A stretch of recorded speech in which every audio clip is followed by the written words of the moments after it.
और वहीं राजधानी जयपुर के 6 नगर निगमों के चुनाव के बाद में मेयर को चुनना था। मुस्लिम समाज की मांग मुस्लिम मेयर बनाने को चल रही है, जबकि राजस्थान में तीनों जगह अच्छी तादाद में मुस्लिम पार्षद जीत कर आए हैं। जयपुर में भी हेरिटेज नगर निगम में 31 के करीब पार्षद मुस्लिम जीत कर आए हैं।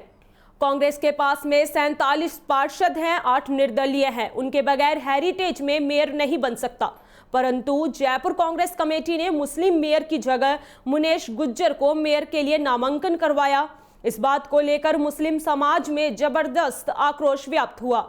मुस्लिम प्रोग्रेसिव फोरम में पीसीसी के बाहर अनिश्चितकालीन धरना का ऐलान किया था। धरने में इंटक के प्रदेश अध्यक्ष बाबू फ्रिजवाला, एडवोकेट नसीरुद्दीन खान धौलपुर, एडवोकेट मोहम्मद शरीफ व उनकी टीम के साथ बैठे एडवोकेट नसीरुद्दीन खान ने कहा, कांग्रेस की नीति हमेशा गलत रही है। उन्होंने हमेशा मुस्लिम को एक तरफ रखा है, चाहे आरपीएससी या मंत्रिमंडल की बात हो, हमेशा अलग रखा जाता है। एडवोकेट नसीरुद्दीन खान ने कहा, कांग्रेस को पूरी तरह मुसलमान सपोर्ट करता है, उसके बावजूद हर जगह से मुसलमानों को नकार दिया जाता है। हाल ही में आरपीएससी की चेयरमैन को लेकर उसमें मेंबर तक मुसलमान को नहीं रखा गया। इसके अलावा जोधपुर, कोटा और जयपुर हेरिटेज में बड़ी संख्या में मुसलमान पार्षद जीत कर आए हैं। तीनों सीटें ओबीसी, उसके बावजूद मुसलमानों को नकारा। इसलिए पीसीसी के बाहर अनिश्चितकालीन धरने का आयोजन किया गया है और जब तक मांगे नहीं मानी जाएंगी तब तक यह धरना चलता रहेगा। तो वहीं रात को 2:30 पर प्रदेश कांग्रेस अध्यक्ष श्री गोविंद सिंह डोटासरा ने एक प्रतिनिधि मंडल के द्वारा दी गई सभी मांगों को सुनते हुए कहा कि इस मामले में राज्य सरकार से चूक हुई है। हम इस मामले पर सरकार से पुनः विचार करने की सिफारिश करेंगे और भविष्य में होने वाली सभी प्रकार की राजनीतिक नियुक्तियों एवं मंत्रिमंडल में मुस्लिम समाज को बराबर का अधिकार दिया जाएगा।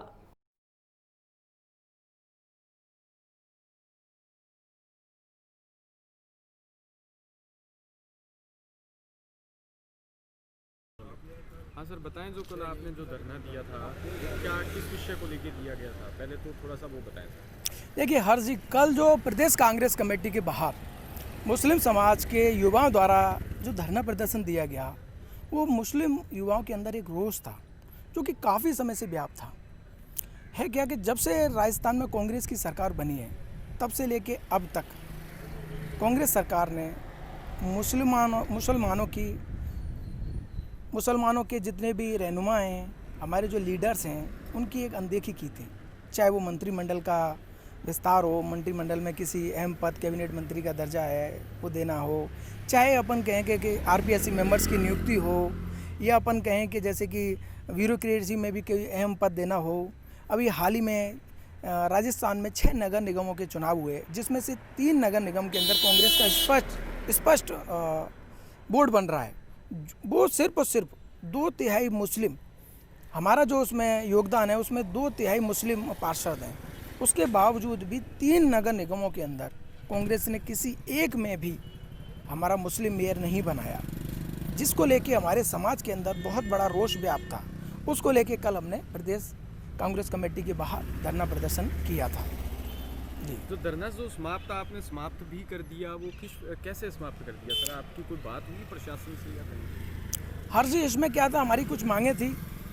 मुस्लिम समाज की मांग ये थी कि जितनी भी राजनीतिक नियुक्तियां होती हैं या भविष्य में जब भी मंत्रिमंडल का विस्तार हो, या कांग्रेस सरकार ने जिस तरह 3 मेयर प्रत्याशियों के नाम घोषित किए हैं, उन पर पुनर्विचार करके किसी एक नगर निगम में एक मेयर तो कम से कम मुस्लिम बनाया जाए। इसको लेके हमारी मांग हमने श्रीमती सोनिया गांधी जी, जो हमारी पार्टी की राष्ट्रीय अध्यक्ष हैं, उनको दिया। मुख्यमंत्री अशोक गहलोत साहब को भी हमने ज्ञापन दिया। साथ ही प्रदेश अध्यक्ष श्री गोविंद सिंह डोटासरा जी को भी हमने ज्ञापन दिया था। और कल उनका एक प्रतिनिधि मंडल हमारे प्रतिनिधि मंडल से मिला, आके वार्तालाप हुई और उन्होंने कहा कि प्रदेश अध्यक्ष जी इस मामले में आपसे वार्तालाप करना चाहते हैं। हमारा एक प्रतिनिधि मंडल बनकर हम कल करीब रात को 2 बजे प्रदेश अध्यक्ष गोविंद डोटासरा जी के निवास पर जाकर उनको वो हमारी जो मांगें थी वो हमने उनको सौंपी। उन्होंने बड़ी सहनशीलता से सारी चीज़ों को जाना और समझा और उन्होंने खुद ने भी ये कहा कि इस मामले में यानी अभी जो हाल ही में जो मेयरों के जो नियुक्तियां हो रही हैं उसमें कांग्रेस से कहीं ना कहीं कोई चूक हुई है। और मैं मतलब प्रदेश अध्यक्ष गोविंद सिंह डोटासरा जी ने स्वयं कहा कि मैं इस मामले में आपकी सिफारिश माननीय मुख्यमंत्री महोदय से भी करूंगा। भविष्य में होने वाली जितनी भी राजनीतिक नियुक्तियां हैं, चाहे मंत्रिमंडल का विस्तार है, उन सब में हम मुस्लिम प्रतिनिधियों का पूरा ख्याल रखेंगे और कोशिश करेंगे कि उनके प्रतिशत के अनुसार उनको राजनीतिक नियुक्तियां दी जाएं। अगर इन फ्यूचर सर आपकी जैसे कोई मांग नहीं मानी जाती तो फिर आपका क्या कदम रहेगा? देखिए, अभी उन्होंने हमें पूरा आश्वासन दिया है, हमें भरोसा है कि हमारी कहीं ना कहीं बात मानी जाएगी। उन्होंने जो हमें आश्वासन दिया उसके हिसाब से अगर भविष्य में कांग्रेस कहीं भी किसी भी तरह से इसी तरह अगर हमारे साथ किसी तरह की वादा खिलाफी या हमें हमारे राजनीतिक हक और अधिकारों से, हमारे राजनीतिक हुकूकों से इसी तरह महरूम रखा गया, वंचित रखा गया, तो डेफिनेटली आज जो हम ना कुछ सैकड़ों की तादाद में रोड पर आए हैं, जाहिर सी बात है आने वाले समय में हम हज़ारों की संख्या में या लाखों की संख्या में भी विरोध प्रदर्शन करेंगे और अपने हक और अधिकार के लिए लड़ेंगे। अपना नाम बताएं। मेरा नाम एडवोकेट नसीरुद्दीन खान धौलपुर है। Thank you sir.